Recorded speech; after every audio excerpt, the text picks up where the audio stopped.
It is that time again. That's right. The Comedy Bang Bang best of episodes are out. You guys are Earwolf fans. You know Comedy Bang Bang. It's beloved. It's an institution. I've been lucky enough to be on it a few times. And it's a strange, madcap world full of hilarity that I am lucky to be a part of. Join Scott Ackerman and Paul F. Tompkins as they count down the top 15 moments from the show in 2017 as voted by you in 4 bonus episodes. I was on this year, right? I was on with Anthony Atamanik, one of my favorite people, a madman. Shannon O'Neill from the Chris Gethard Show, a mad woman. I was really lucky. What episodes made the list? Let's see. Was it the Solo Bolo Sincolo with Ben Schwartz? Was it the big 500th episode? The Calvin's Twins Return? You're going to have to check it out. Find out yourself. Listen to the Comedy Bang Bang best of episodes on Apple Podcasts, Stitcher, earwolf.com, or wherever you listen.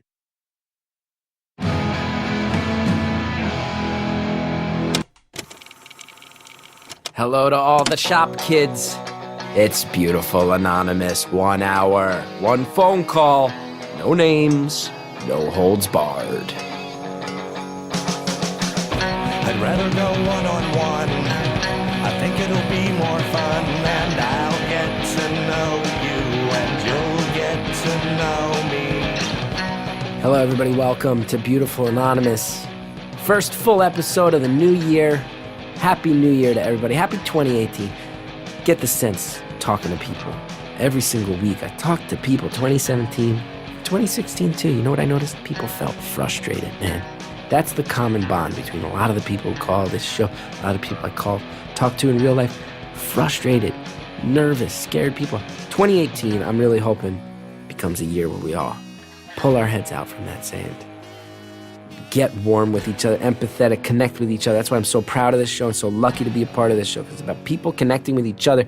It's about, and for a show that's one-on-one, that Facebook community that's rallied around it has become such a positive place where people just want to connect, learn about each other, take care of each other. It's a cool thing. Thank you, everybody, for allowing me to kick off my new year with you. This week's episode is a good one. It's a good one. It's maybe... It's maybe as hard as I've ever laughed during the show. I'll let you guys be the judge of that. Before I get into what that is, I will tell you the Bell House shows coming up in February. ChrisGeth.com for tickets. We got 3. We got a residency. A residency. How fancy is that? A Beautiful Anonymous live taping residency. 3 different weeks in February, taping the show live at the Bell House in Brooklyn, one of the best venues there is. I'm telling you, these shows are, the first one's very close to selling out, and the other 2 I think are going to sell out as well. So get on it now. If you're in New York or you want to get to New York for those shows, it's going to be really fun. The 3rd one is the anniversary. The 100th episode will be released the same week. It's going to be a party. Have a good time. I'll see you there. ChrisGeth.com. Links to all those tickets. Now, this episode, what should I say? I'm going to... I don't even know how much I want to give away, Jared. I don't know how much I want to give away. Let's say this guy, he has a cool job, very interesting job, able to tell us about both his job, technology, how technology interacts with humanity, able to tell us about what it's like maybe not having an ideal childhood. But most of all, this person, something happens that's so unique to them that changes everything. I would argue not just about this phone call, but about my world in general. Blew my mind. You may have just heard Jared burst out laughing, but you also know it's true and that I mean it. This, you'll know... Guys, listen to this one, because this is the perfect balance of a lot of interesting things being said and then something so unexpected and so random and silly that I don't know how to react to it, and I will never forget it. And I think it's a great way to kick off the new year. Happy 2018, everybody. Let's make it a good one. Enjoy the phone call. Thank you for calling Beautiful Anonymous. A beeping noise will indicate when you are on the show with the host. Hello? Yeah, hello? Hi. Gus, is this you? Yeah. Hi. How you doing, man? How am I doing? Let's see. Doing better. I had a very long week, very good week, but I'm feeling pretty good today. I'm a little, for a guy who's supposed to be taking it easy all of a sudden this time of year, I'm running around. I got a little sick on Monday. And then I went and did. Oh, that's not good. Yeah, and then I flew to California and I gave a talk to some guys from the Navy. So I was traveling a lot. I talked to the guys from the Navy. How was that? It was interesting. It was a little out of my depth. I want to say hello to everybody from the Argonaut Squadron on the USS Nimitz. But yeah, there's a lot of issues with depression and suicide in the military, so they screened my HBO special, and then I talked with a bunch of the ladies, Oh, wow. the ladies That's and men there. interesting. Yeah, very intense and hard to do, but I was proud to do it.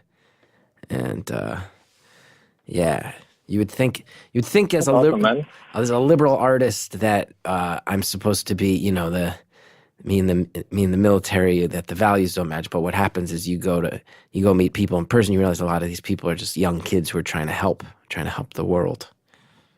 Yeah, I agree with that.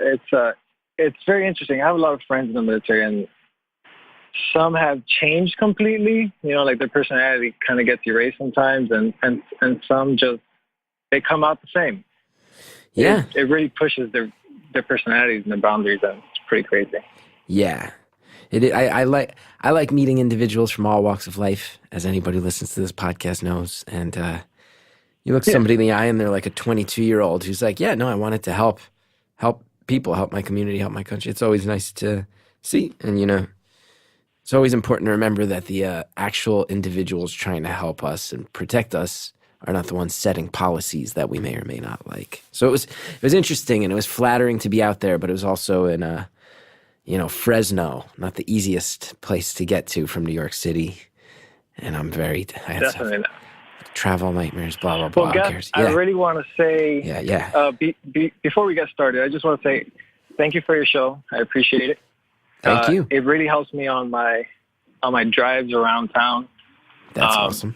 And at the moment, just to set the setting, I'm looking at around 20 ducklings just swimming around the lake. Ducklings. That's what I'm doing. I can see it in my mind. Little ones. Ducklings. Yeah, there's 3 mama ducks and about 20 of them. They're just hatched. So many ducklings. I do feel bad that I just shouted, I can see it in my mind, when we recently had a caller who cannot see things in her mind. I know. Apologies to that caller. I know that call really, as an artist, that call, I felt with her. Like if I didn't have that, I would not be in the line of work that I do for a living. And it's crazy. You're an artist. That's cool. A visual artist? Yeah. I'm a 3D artist. 3D artist. You know what's funny? I was actually thinking about, if I ever get on the show, I'd tell you about a line of work a lot of people aren't aware of. And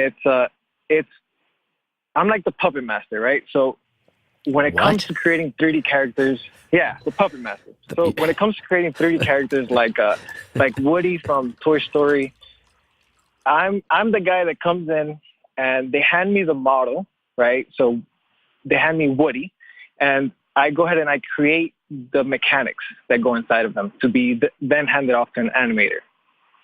And a better way of saying it is, it's like if you have an old Toyota and you just have the body, you hand that to the mechanic and he creates a transmission and the engine, and then you hand it to the other guy and he drives it. I'm the guy in the middle. I'm the mechanic for 3D characters. Wow. So it's a really interesting job. Yeah. And a lot of it has to do with knowing the body, knowing how things should work. And then sometimes you get handed some characters that you're like, wait a second, how am I supposed to make this thing work? I like that you initially said, like, I'm a puppet master. And I took that to mean, like puppet master is a phrase where I'm like, oh, that's like a sinister, like you're working behind the scenes. And it's like, oh, no, you're like an actual master of puppets. You work with puppets. You master the puppets.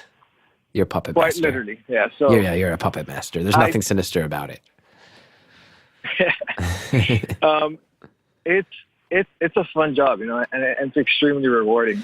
That sounds cool. So, so you say that you're like a mechanic for puppets. So does this mean the sort of thing of like, so before the animators get to work, are you the one? So are you looking at things like, let's make sure that the finger joints on this model look in some way like actual finger joints that will, and knees and rib placement. Like you're looking at actual things like this, like the actual functionality? Well, yeah. So first thing I do is they hand me a model, and I got to look at the topology. And what that is, I mean, no one gets to see this because you'll see a textured, rendered character that looks beautiful. But what I do is I look at the actual topology within the character, which is like the lines that make up that model. Because if those don't flow correctly, then to be honest with you, you won't get a well-deforming character. Like the fingers won't curl correctly, like it won't have the folds. And so a lot of my job starts with talking with the modelers themselves and making sure that they get some good edge flow going, which is the technical terms. I don't want to throw too much jargon out there. Hey, I can handle some edge I've realized, especially with my girlfriend, I've realized that I'll talk to her about things and then she'll just like, I'll go over her head. I'm like, I'm sorry. Like sometimes it's normal for me to say these things regularly. Yeah. So you but yeah.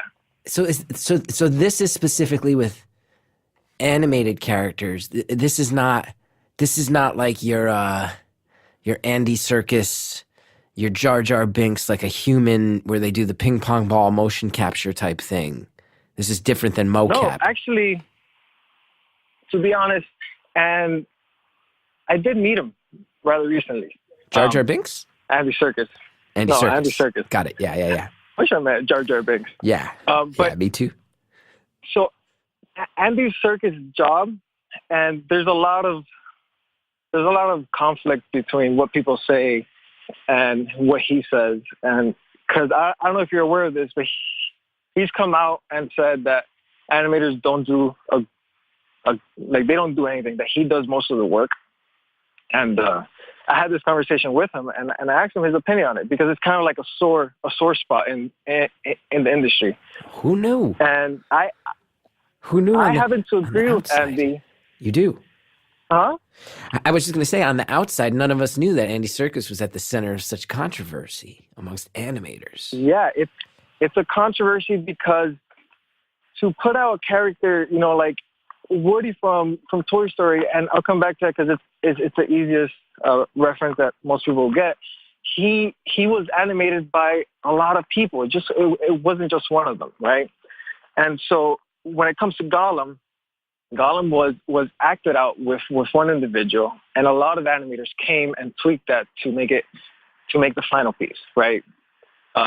Because they had to extend certain things because the character didn't completely match Andy. And so he said a few times that, or something along the lines, I don't want to be quoted on the fact that he said this and that, right? So he did mention how he does most of the job and the animators shouldn't get the credit for a lot of things. Something along those lines, maybe not exactly that. But he's right to a certain extent because an animator's job is to get the feel of the character and to get the soul of the character out of the puppet, that I create, and just make the audience believe in this person.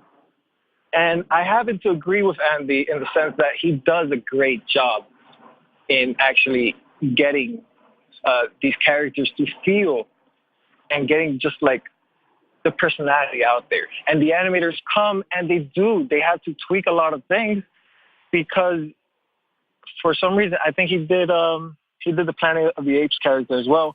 Those are my favorite his face movies. Doesn't look like it. Yes, it's an amazing movie. His face doesn't. What? I was just going to say, those new Planet of the Apes, that trilogy might be the high point of cinema to me. Those are my favorite. Those are the best movies, man. Those apes ride horses and shit. Awesome. They're the best. Anyway, but I see what you're saying. So, like, he already provides the soul. He provides the emotional core, which in a mocap sense gives them that. Whereas animators who are doing non-mocap animation, like you mentioned, they have to build that and account for that from the ground up. Yeah. It's intense. So, yeah, it's really interesting to see. I see a lot of points in the industry that, there are a lot of insights that the common person who just goes to the cinema and watches films or plays video games, they don't see a lot of these things, and it's a really interesting point of view. Yeah, I have a question that I've always had, and I feel like you might be the actual person who can answer it. This is a question I've had for like 15 years, maybe a little less than that, but that I feel like you are uniquely poised to answer. Okay, I don't want too much pressure. No. Go ahead. I'll try my best. The worst that happens is you're like, yeah, I don't know. I'm not the person to ask. And I'm like, oh, I shouldn't have hyped that up so much. My bad. Don't worry about it. So, but I feel like you'll actually have a lot of insight on this. So I remember, like, I feel like one of the first, like for me, I remember going to see Shrek. I remember that being like, something that's akin to over time. And I remember seeing like when animation took this turn, I remember always feeling like the one thing they haven't nailed is like eyes. Is human eyes that feel like they have emotion. Like I remember specifically watching Shrek 2 and being like, it's so creepy because the eyes just aren't quite right. Like the eyes can't quite. And now they've nailed that. Now, like Pixar in particular, it's like, and I feel like the human brain wants to recognize human eyes all the time, right? Like that's just the instinct is like latch onto another human's eyes. Now they got that right. What has developed in animation eye technology over the past handful of years that has made that shift so profound? Your turn. So yes, that is part of my job. Damn, you're the guy who fixed the eyes. So I'll tell you something. There's a phrase, and you can look it up later. It's called the Uncanny Valley. Have you heard of the Uncanny Valley? I've heard this phrase. I do not know anything about it. I will say Harry in the booth put, quote, Uncanny Valley roughly 30 seconds ago, which is an amazing. He just wrote that on my computer screen. So the Uncanny Valley is essentially where digital content that you're looking at gets creepy and like where you go too realistic with an aspect or the whole thing, and it just gets really creepy because our brain can decipher what's cartoony and we can accept that, right? And it can decipher what's real because we see that every day and we can accept that. But there's an in-between, right? It's kind of like a cliff. That's why they call it the Uncanny Valley. It's like you just dropped off the cliff and it just doesn't feel right at all. Really? And so you guys can, an error you can make is actually making it feel too real. Yes. Well, making it feel just almost real enough. Yeah. Because our eyes will be able to tell you as a viewer, this doesn't look right. There's something off about this. And then it gives you that sense of, weirdness. Wow. And so over time, as programs that we use as artists evolve, and not only that, but techniques evolve, we've been able to create better systems for just eye controls, because when it comes to creating a character, that is part of the job, is to stick a joint in the eye and just get it to move around, right? But not only that, now you got to get the eyelids to look right. You got to get the eyebrows to look right, because you might be looking at the eyes because that's where it's like the phrase goes, you could tell a sober person through the eyes or something. I'm not sure that's how it goes, but something like that. Yeah, eyes are the window to the soul. There you go. There you go. So teamed up. We have we look at a lot of data, and then especially with Snapchat and all these companies coming out with all these AR stuff, we look at all the videos and really look at the minute details and have come up with systems that can easily recreate those, And so when it comes to doing films like Life of Pi or Avatar or even Planet of the Apes, yes, the best. The artists know what they're doing.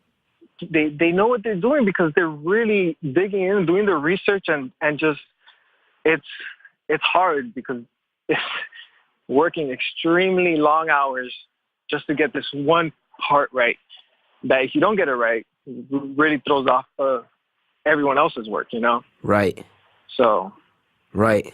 Yeah. Because I think about even thinking about Pixar, like I can see in my head, and again, I feel so bad. What a bad episode because just so everybody knows, you and I are taping this, I think the week after, that's the most recent episode we released. So I keep saying I can see what you're saying in my head. And you and I are taping it when it literally just came out, the caller who can't see any of this. Yeah. I apologize. I did hear that one. So yeah. I can't. You must have had a weird reaction to that one. But I like thinking Pixar. Like I can see. I shut my eyes. I see Toy Story. I remember Woody blinking his eyes, and it's a toy. It doesn't look so real.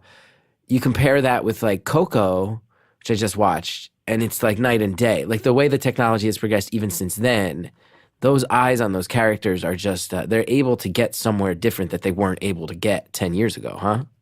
Yeah, 100%. And even for me, the first movie that blew my mind and made me want to do what I do, I saw when I was a kid, and it was Dinosaurs. I don't know if you remember that one. Dinosaurs. It was essentially there was a meteorite that struck, and then all these dinosaurs had to move around. Okay. It was really. It was like not completely realistic, but it was really close. And so that movie really inspired me. And one of the things that captivated me about it was the eyes. Because to me as a kid, right, as an adult, you could like I saw the movie recently. I was like, wow, this is really outdated. But as a child, I like it was real. I was looking through the windows right back to the Jurassic era, and it's like it's I don't know. It's really interesting. Yeah. And has it since we got into it, this Uncanny Valley concept, this idea that you can make it not realistic enough, you can make it too realistic. There's a sweet spot in which an audience will feel comfortable sitting and watching it.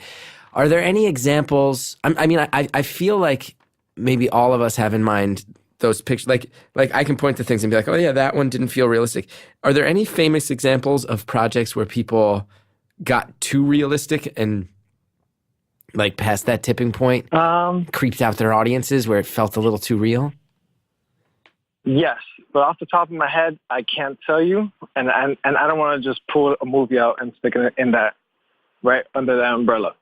So I don't want to say anything without being certain of the one. But yes, I've seen a few that have really struck me in a weird way.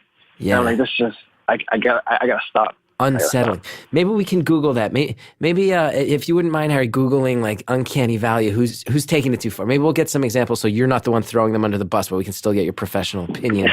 We'll look some up. Okay. Now, what type of stuff? So do you work on like big budget stuff? Are you working on smaller scale things? Where are you at in your career? I'm in a startup company. You are. And I can't say much because it's a very secretive company. Ooh. And so I'm working a lot into like experiences on stuff that would be on game engines and stuff. Mm-hmm.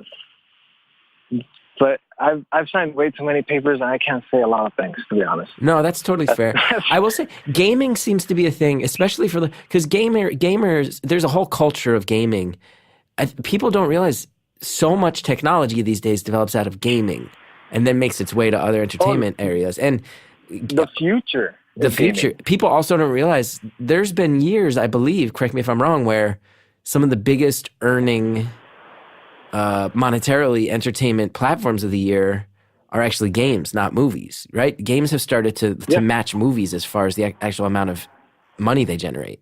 Yeah, that's correct. And it's being backed up even by a slow rising trend, which is esports. There's a huge. I mean, I don't have time to play games anymore. It's sad because I quite literally make them. But esports is becoming like the whole new football. It's like and it's also because of the culture and the kids growing up today and what to them is good looking and what they want to do. They stay indoors more, and so they play video games, and so they stream people playing video games on Twitch, which is our version of going over your friend's house and watching him play Super Nintendo. Right. Which I know you didn't play much games growing up, but growing up I did. Growing up, okay.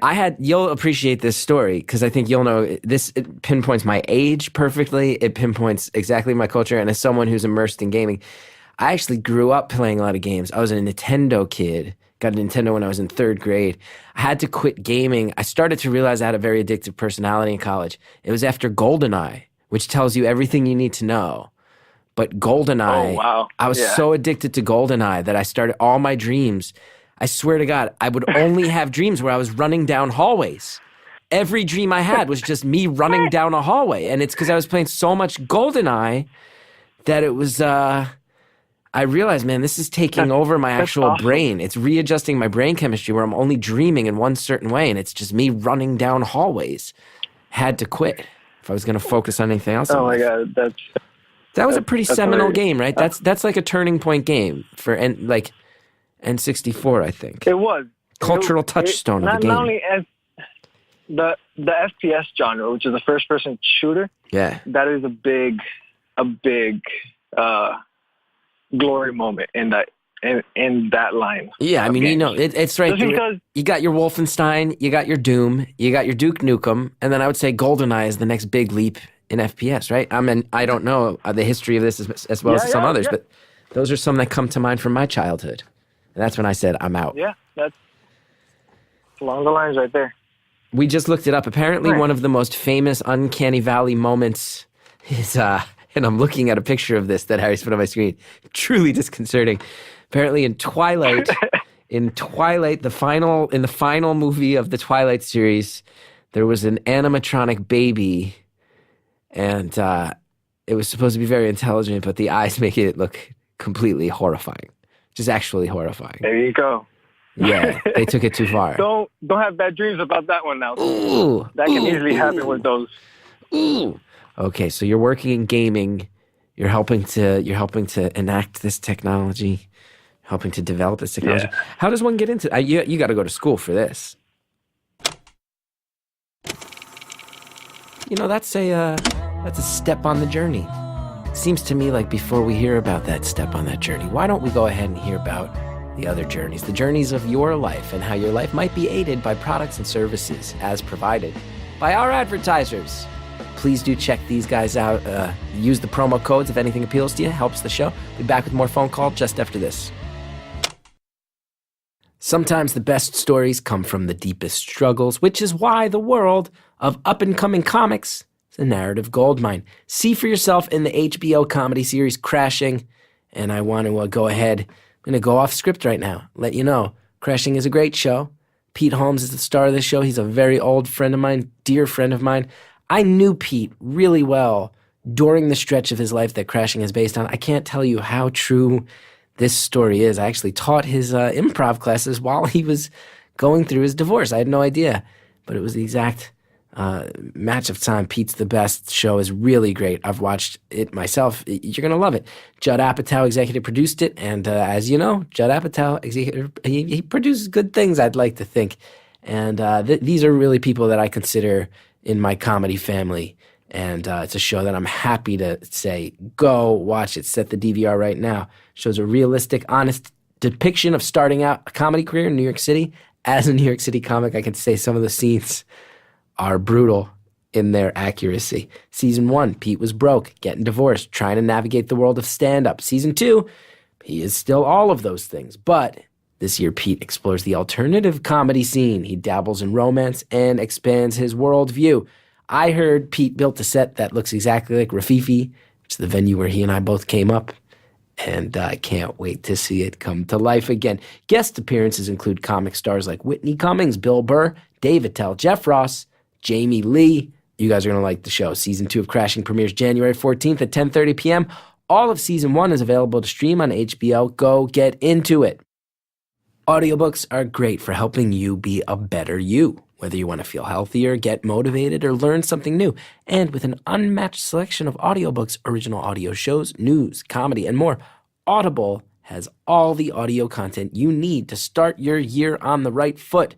Maybe you want to start looking into some money things. Maybe you're looking to make some coin. Maybe you need a book like Crypto Assets, The Innovative Investor's Guide to Bitcoin and Beyond. Maybe you're looking to get in on that cryptocurrency game. Boom, right there. Audible has you covered. Maybe you're looking for inspiration. Maybe you need to read The Power of Habit. Listen to it. When I say read, I mean listen to it, because Audible's changing the game, changing how you consume books. Whether it's on your phone, through your car, from a tablet, or at home on Amazon Echo, you can get through tons of books while doing almost anything. And Audible even lets you switch seamlessly between devices, picking up exactly where you left off. Start a 30-day trial. Your first audiobook is free. Go to audible.com/CG or text CG to 500-500.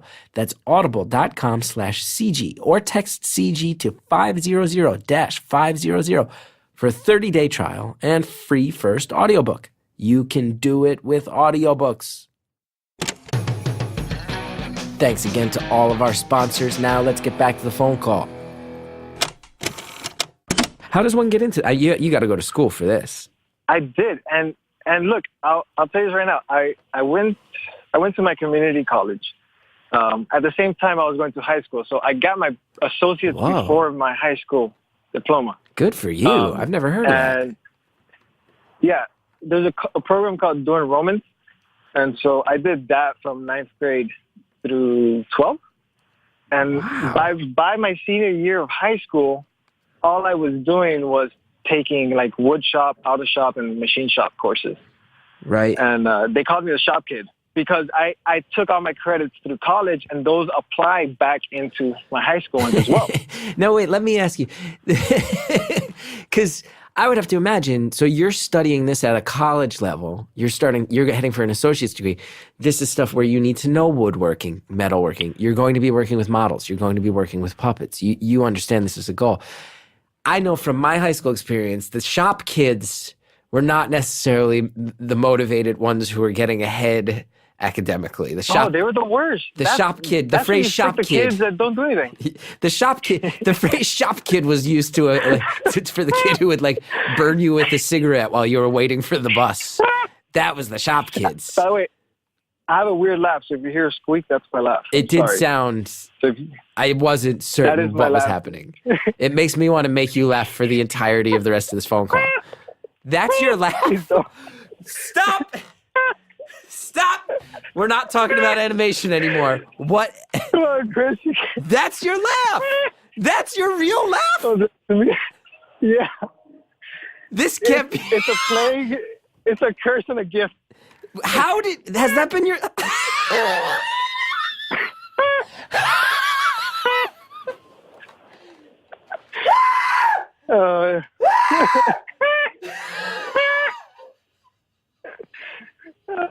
Please. Wait! I was telling myself not to laugh, and I was like, oh, it's going to happen. Has that been your laugh your whole life?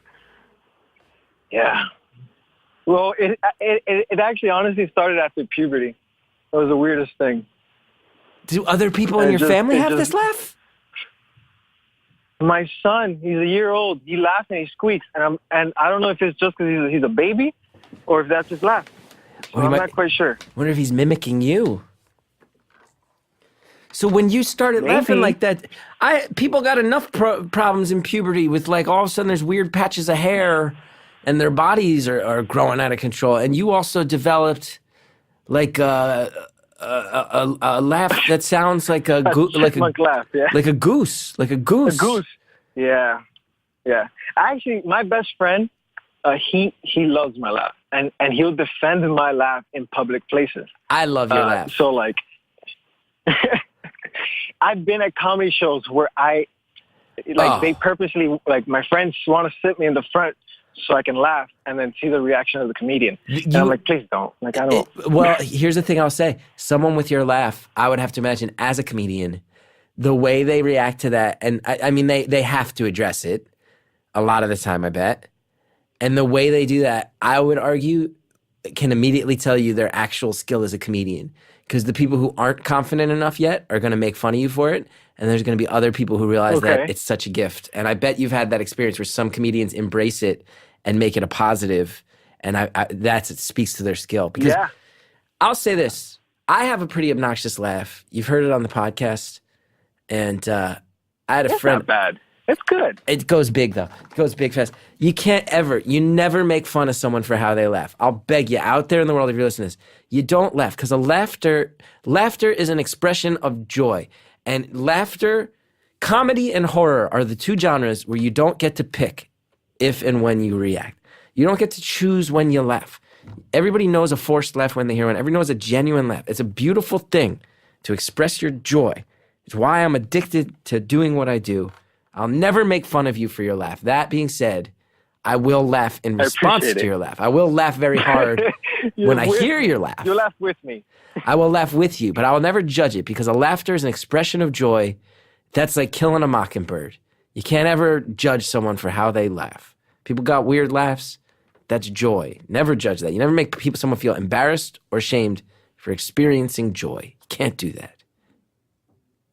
I'll tell you what, and this is a short theory of mine because I do have a weird laugh, and so the thought of what is laughter has occurred to me at certain times in my life, and I've come to a conclusion, and I may be completely wrong, but this is my opinion. Laughter is a mating call.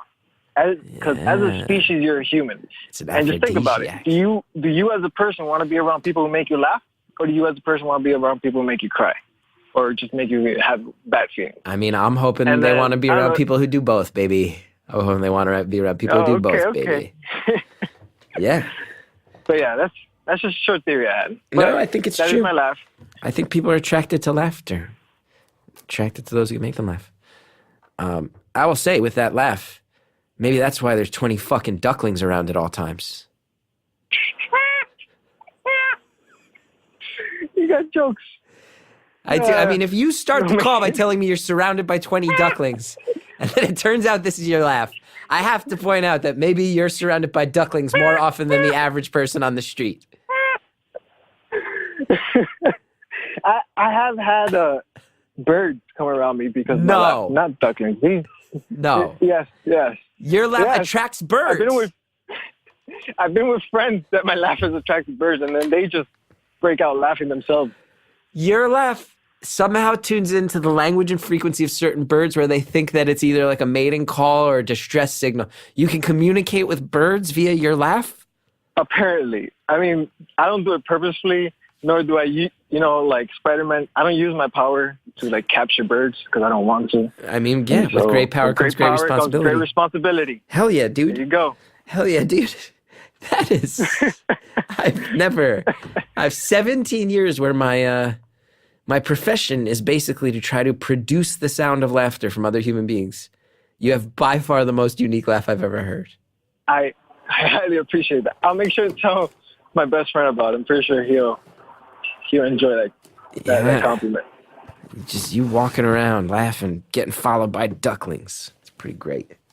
Especially at my workplace. Like when I started working here and I laughed for the first time, they started a tally on the board of who can make me laugh the most. So like there was a competition on just, and it was my first job out of school. And so I was like, no, this works, I guess. Wow. And it was just, because it was entertaining. I didn't mind it because they were trying to make me laugh all day. It's like being at a stand-up show all day long. So that's awesome. That's good that you can just own it. We have looked up other Uncanny Valley moments. Apparently, there's been a lot. People talk about this a lot, huh? Apparently, Beowulf, Polar Express, and Final Fantasy: The Spirits Within. Polar Express. Really? That's known for... And then apparently in Shrek, the producers had to go back and dial down the realism of the character of Fiona because the skin was so realistic. The animators felt like they were animating a corpse, and it didn't feel right. Oh, wow. So Polar Express, that was one that you were like, oh, yeah. Actually, and I want to make this note because I do know people who've worked on Polar Express, and my laughter, people know who I am when they hear the laugh. Yeah, so you just outed yourself hard in your words. I did. But the reason why that movie has the Uncanny Valley feel is because it was rushed out. Right. And so I just want to make that one out there.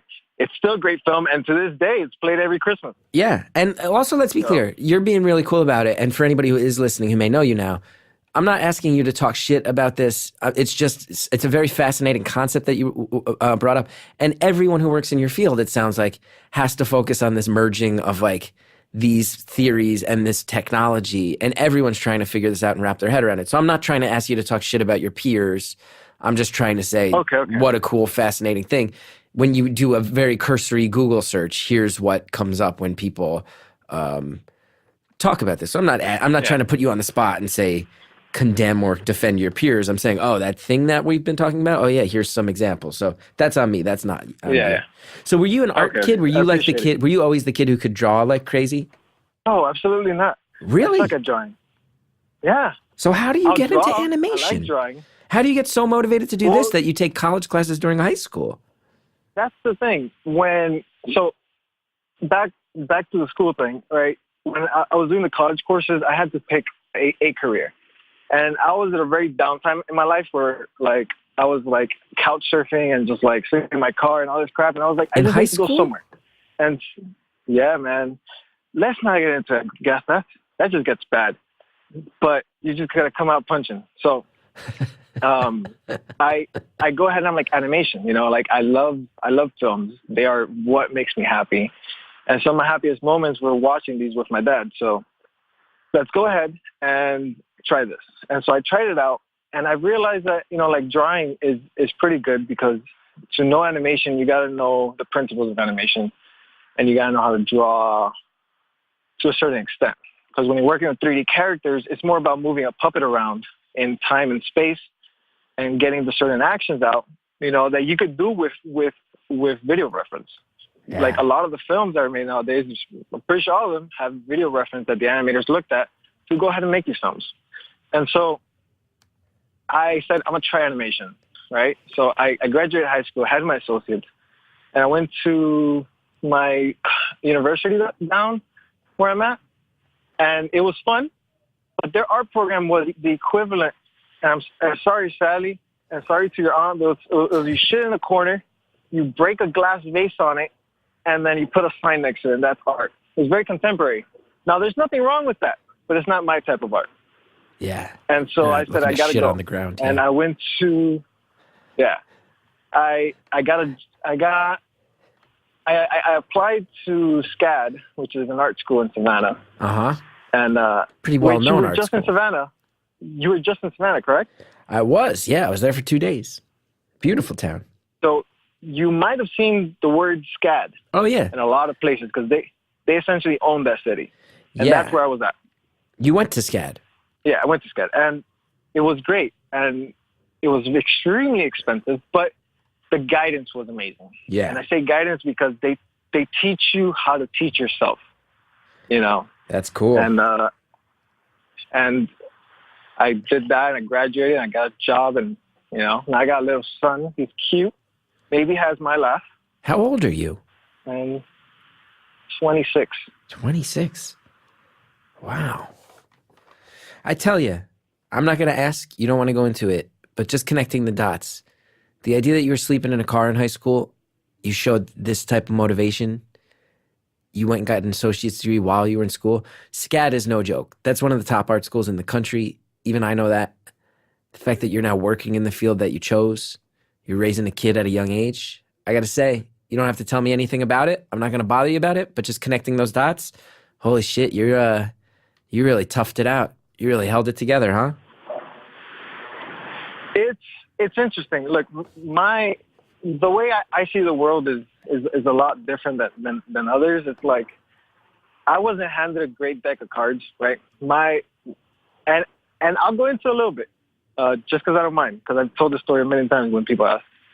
My dad went to jail for some cocaine stuff in Miami, like the year I was born, if not a few months into me being born. And so he was in jail for 5 years. Wow. In that time, my mom quite literally sold everything and like messed everything up, messed the whole situation, because he kind of left it so everything was safe for us. And so that became, you know, it was like, all right, now we're just gonna have to be moving everywhere, and just, this is our life. And that was completely okay. And over time, like, I was growing up, and my mom was extremely hard on me with school. And to this day, I thank her. It was a little over the top, but she did instill a lot of good in me.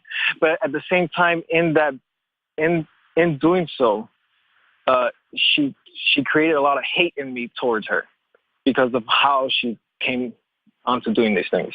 And it was what it is. And the only thing I can never forgive for her, right? So she has a girlfriend, and she's had a girlfriend. She had two when I was growing up, and then she stayed with one, and she's been with her for about 12 years. And so to me, that was completely normal. But she's always had this feeling of guilt that she wasn't with a man. or anything. And I'm like, yo, it's okay. She's like, no, you don't want to be around me because this. I'm like, no, that's not the reason. Because you're crazy.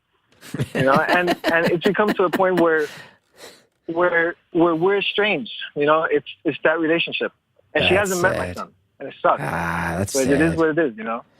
I'm sorry about that.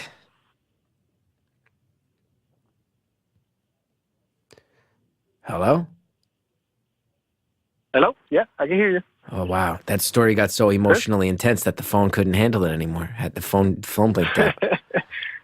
Sorry about that. Now, sometimes you laugh and it sounds like a laugh. And then sometimes you laugh. Yeah, because it's a chuckle. It's a chuckle. So when you chuckle, it sounds like a laugh. And when you laugh, it sounds like a novelty toy being squeezed. Like a dog toy being squeezed. Yeah. That's essentially it. You know, this is now becoming just a pissing contest of me trying to describe your laugh in a way that gets you to laugh. And then you're really trying hard to keep a straight face because you don't want to give that to me. But now that I'm going meta and I'm explaining this contest that's brewing between us, this laugh contest, you're now laughing because it's clear that we both know I'm trying to get you to laugh and you don't want to laugh. But I will say, in my experience, the number one thing that gets a person to laugh is telling them you're not allowed to laugh. I agree, because I know what people always try to make me laugh, and that's kind of it right there. That's the one thing that always gets me.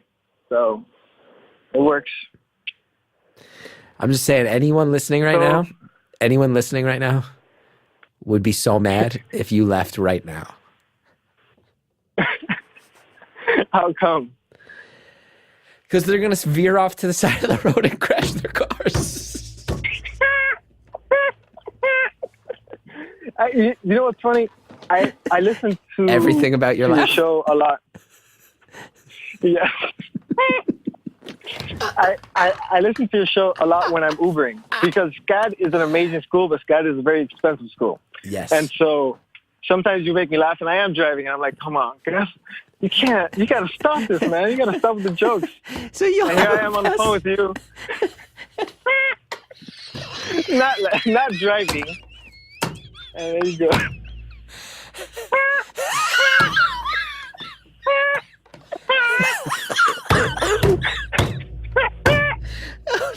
Oh no, now I have the giggles. Oh no.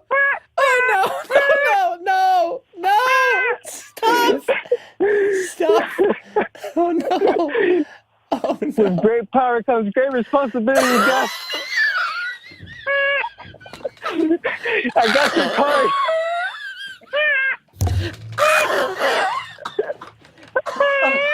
I'm gonna throw up. I might throw up. Oh, that's funny. Oh God. I hope you're okay, guys. I clearly need to catch my breath. My guess is that a lot of listeners are also maybe needing to just take a deep breath and calm down. Perfect point for advertising. A lot of times people go, whoa, to break up the momentum for ads. Not this time. I bet there are a lot of people going, thank God, I need to take a breath and actually sit and listen to these ads this time. That's good. Check them out. Use the promo codes. Helps the show when you do. We'll be back with more phone call. Today's show is sponsored by Talkspace, the online therapy company that lets you message a licensed therapist from anywhere at any time. I know, maybe you're busy, right? You can't imagine fitting anything else into your life. Well, with Talkspace, therapy is as easy as sending your therapist a message. Get something off your chest whenever you need to. You might want to talk about everyday challenges at work or home. Even just chat about life. There's no extra commutes involved. You don't need to leave your office. Nobody's going to judge you. All you need is a computer with an internet connection or the Talkspace mobile app, and you can improve your mental health. A very, very important thing that, as everybody knows, I'm a big advocate for. Remember, therapy is not just about venting your innermost thoughts or digging into childhood memories. It's about practical, everyday strategies for stress management and living a happier life. Having a therapist just provides you a designated person for you to talk to. It's my favorite thing about it. Someone who's trained to listen, help you make some positive changes. Just an impartial observer who helps you out. I love it. Talkspace platform has over 2,000 licensed therapists who are experienced in addressing life challenges we all face. To match with a perfect therapist for a fraction of the price of traditional therapy, go to Talkspace.com/beautiful. Use the code BEAUTIFUL to get $30 off your first month and show your support for this show. That's beautiful at Talkspace.com/beautiful. Thanks again to all of our advertisers for helping us get this show to the world for free. Now let's finish off the phone call. Oh, God. I hope you're okay, guys. I am. I just left so...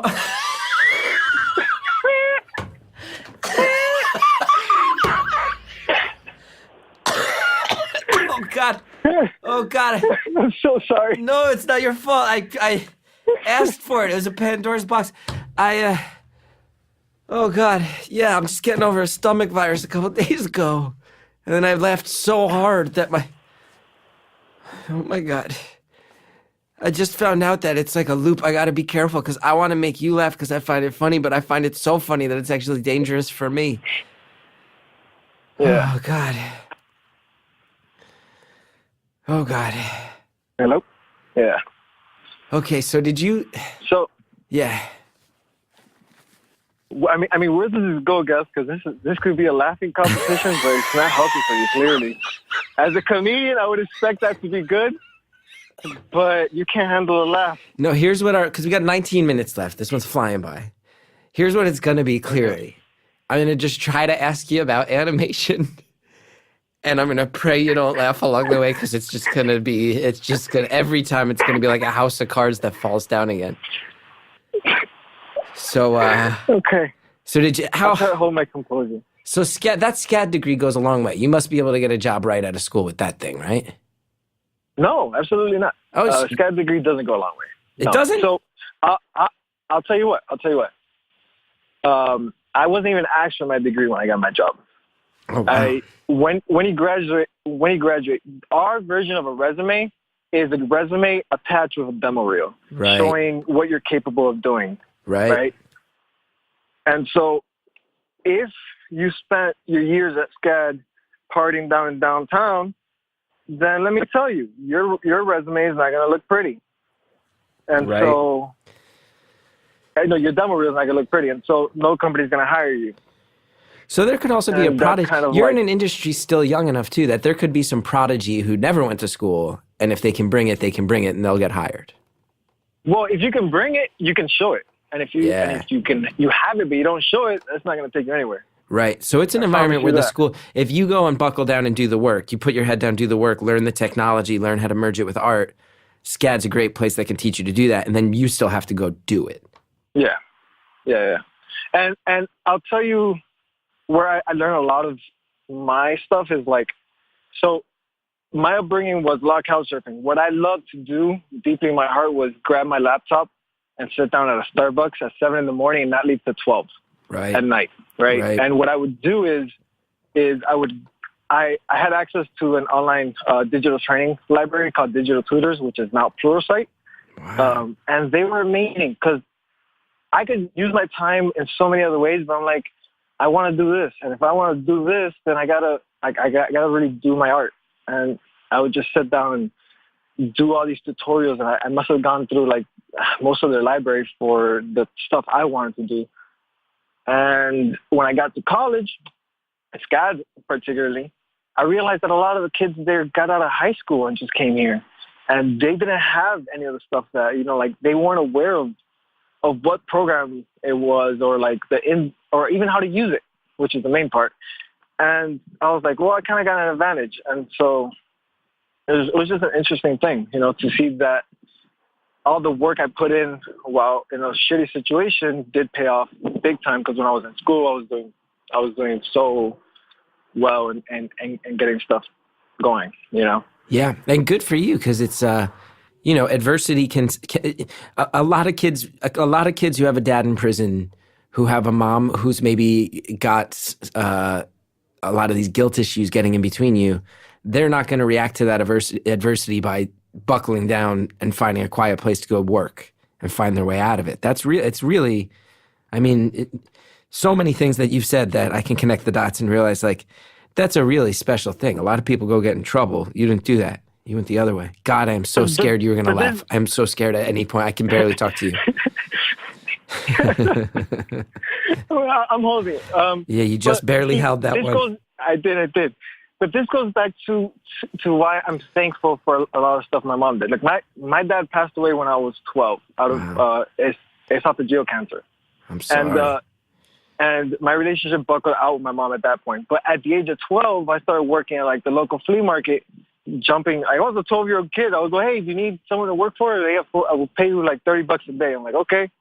And I did dollar stores. I sold furniture, which is the one I did for a long time. I sold kitchen stuff, and I learned how to hustle that way with that, you know. And I mean, I'm in South Florida. I'll just say it like that. So like you get a good mix of people, and Haitians were one of the biggest ones in the flea market. And I love Haitians. They can hustle anything. And so I was a 12-year-old kid trying to hustle with a Haitian because he wanted this at $10 when it was $30.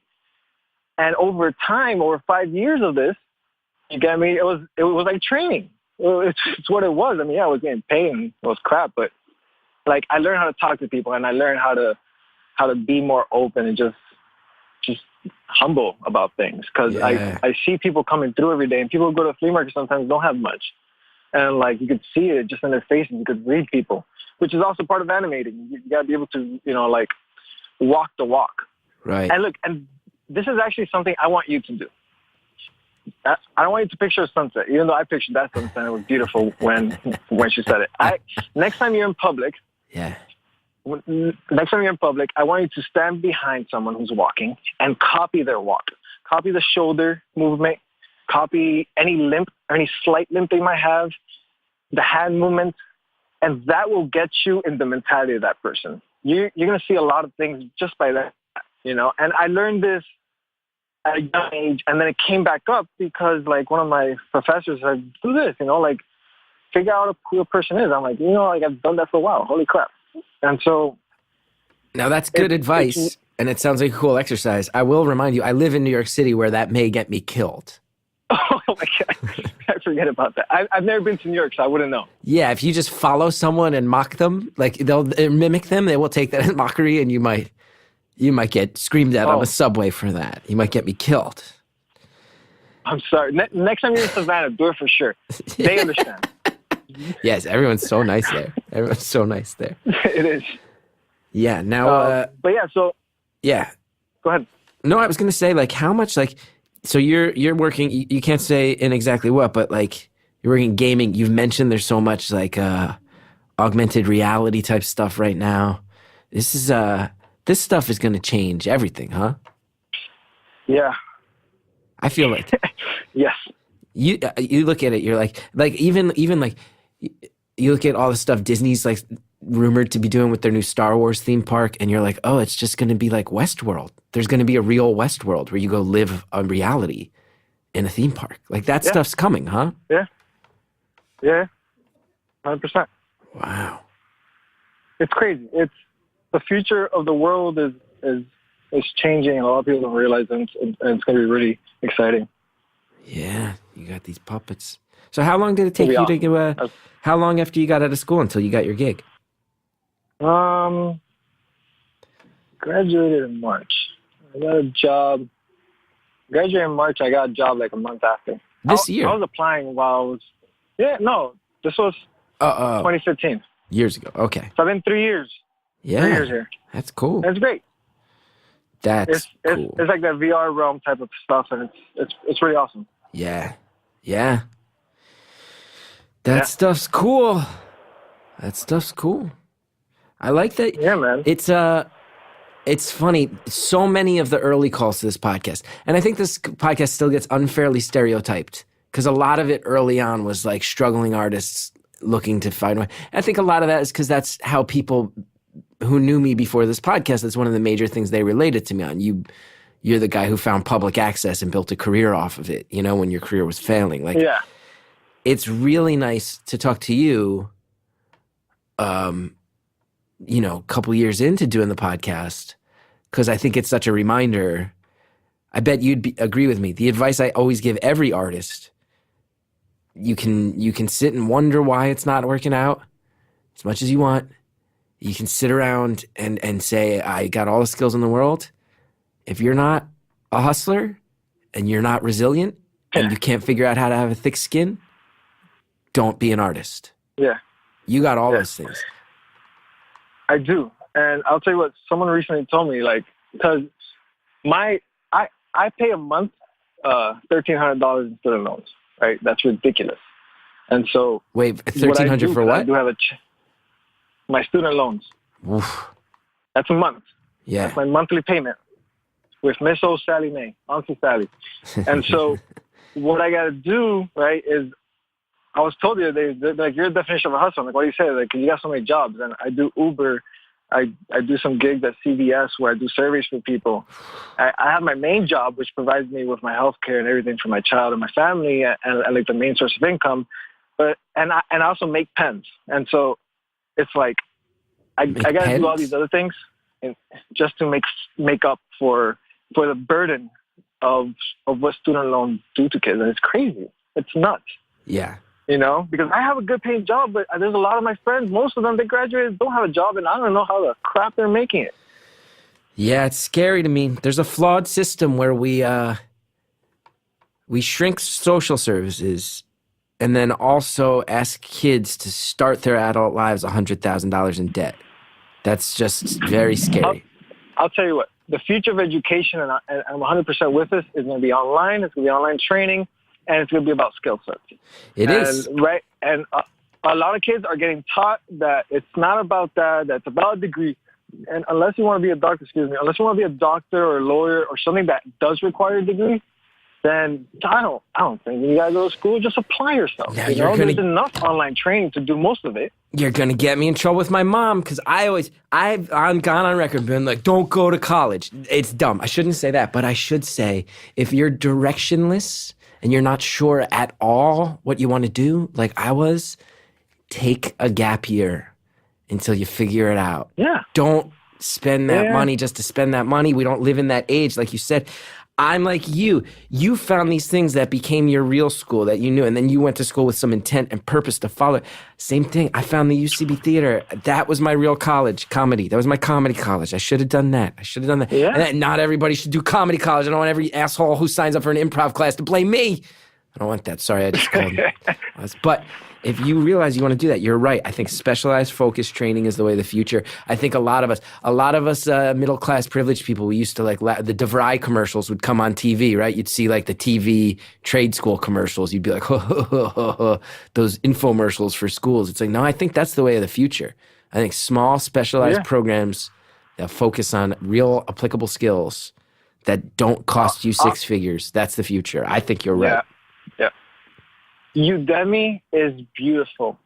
And like they'll say it's $100 for a course, put it on your wish list. In a week, they'll send you a $10 discount. Like I work for Udemy, so this is not any commercial for them. But I use them to then sit down and learn new things so I'm more valuable to the companies I work for. And it's like, I wish that was voiced to the coming age of kids that are growing up. Yeah. Because they're still trying to sell them the idea of Harvard. And Harvard's great, but if you don't want to do it, if you don't want to be anything like that requires that, don't do it. It's a Harvard's it's a road that you can see, but it's not one you have to take. I also feel like there's this thing of like you can be whatever you want to be. And I think there's some truth to that, but it's also a dangerous thing to say to a young person because I think the second half of it should be you can be whatever you want to be. But the first thing you need to do to get that isn't to go to that. It's to start putting tools in your toolbox. You got to build those tools first. By all means, chase a dream.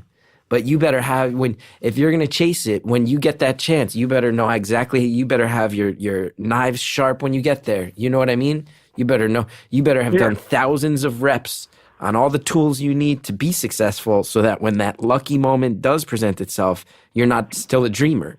You're a worker. Yep. I agree. Look at that. We got all serious.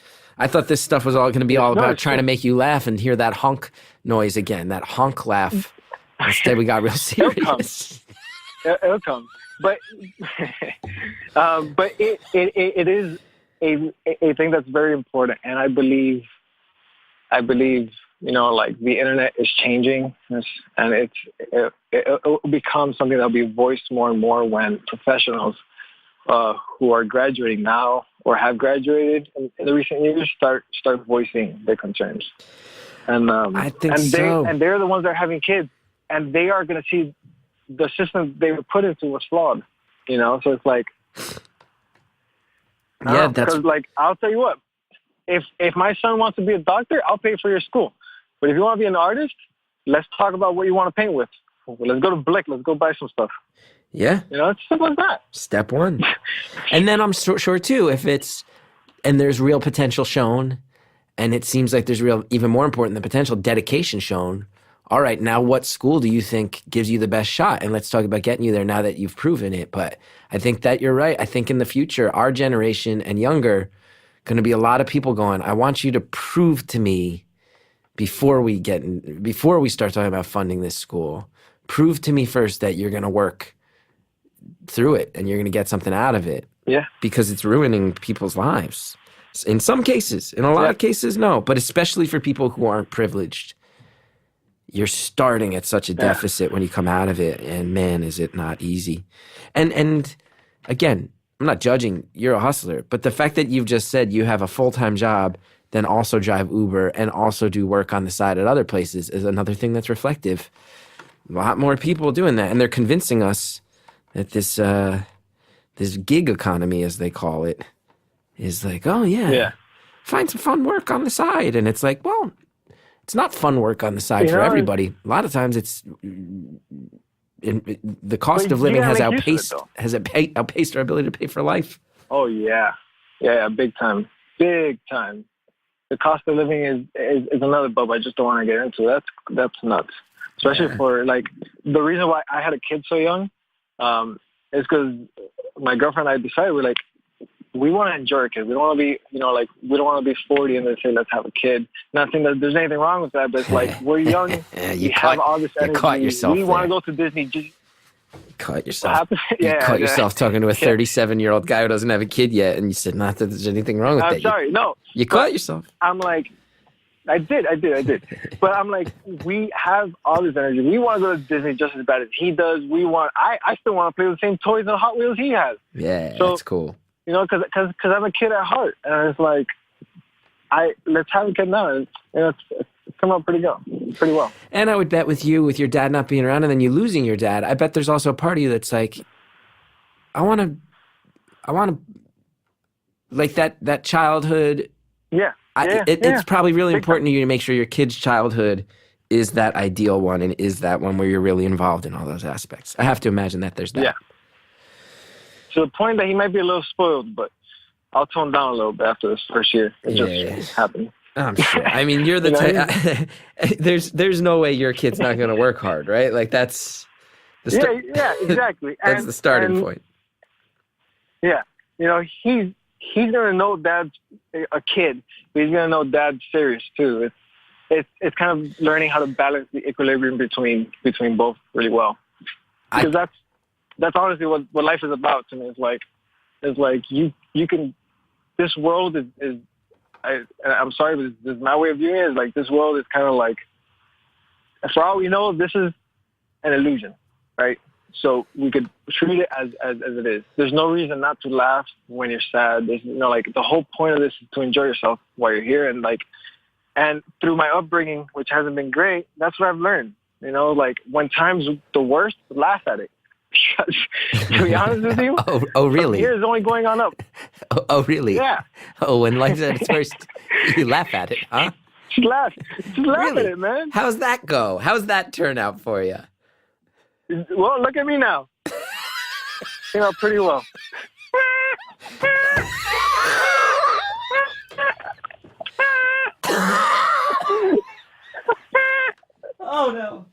Oh no, we have less than a minute left. Oh, we couldn't have planned this better. Oh no. Oh, this is my dream come true.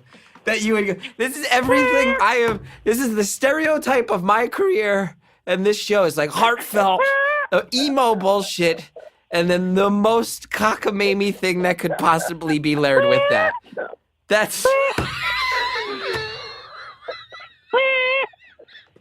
Stop, Oh, man. please. Stop. Oh, no. You're not helping this man. Oh, my God. Oh, my God. I'm crouched over the garbage can, as it says. I'm crouched over a garbage can.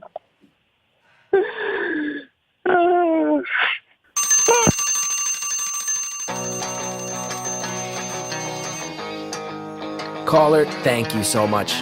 That was so fun. I really like you. I like what you do. I like how you got there. And your laugh could not be better. It's a real cold day in New York, and I feel like I just laid in a summer field, and then there was a slight drizzle to cool. I feel refreshed listening to that cartoon laugh. That was also by far the most easily identifiable caller in the history. Anyone who's ever met you knows that was you. Thank you for calling. Thank you to Harry Nelson for feeding me all that info on the Uncanny Valley. Thank you, Jared O'Connell, for being the backbone of this show. Thank you to the Reverend John Delore. Thank you, Greta Cohn, for helping to build it. Thanks, Shellshag, for the music. Want to know about me, including the Beautiful Anonymous residency at the Bell House in Brooklyn, New York, February 2018. ChrisGethard.com for tickets. If you like the show, rate, review, subscribe on Apple Podcasts. It really helps. See you next time.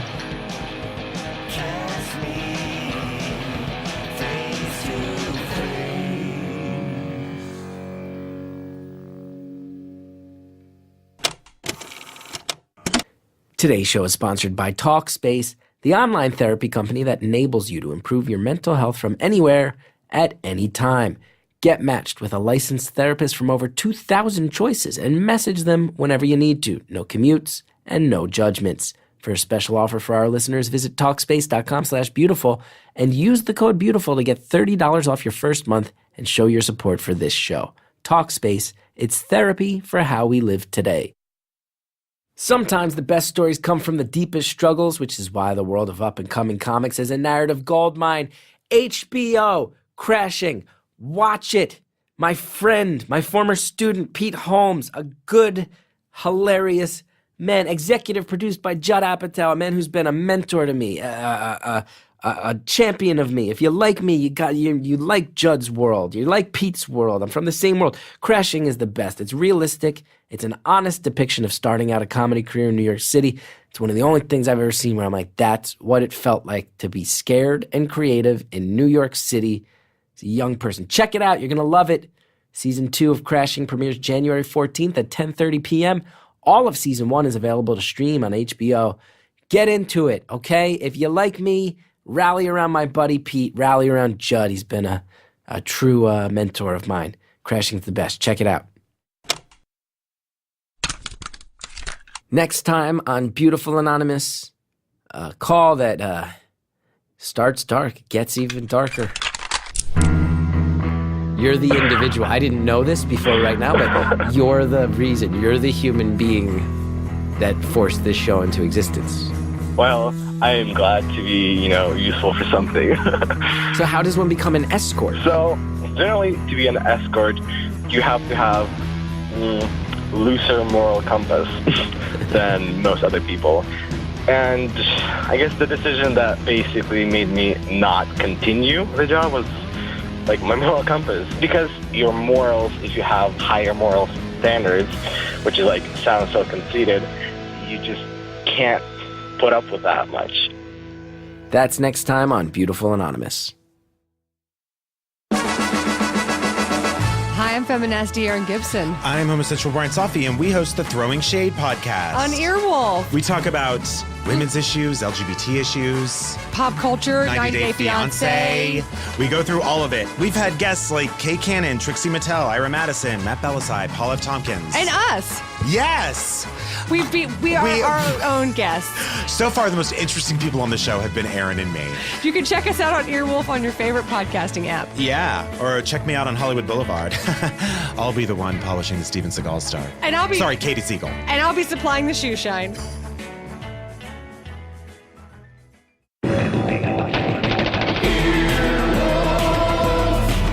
This has been an Earwolf production, executive produced by Scott Ackerman, Chris Bannon, and Colin Anderson. For more information and content, visit earwolf.com.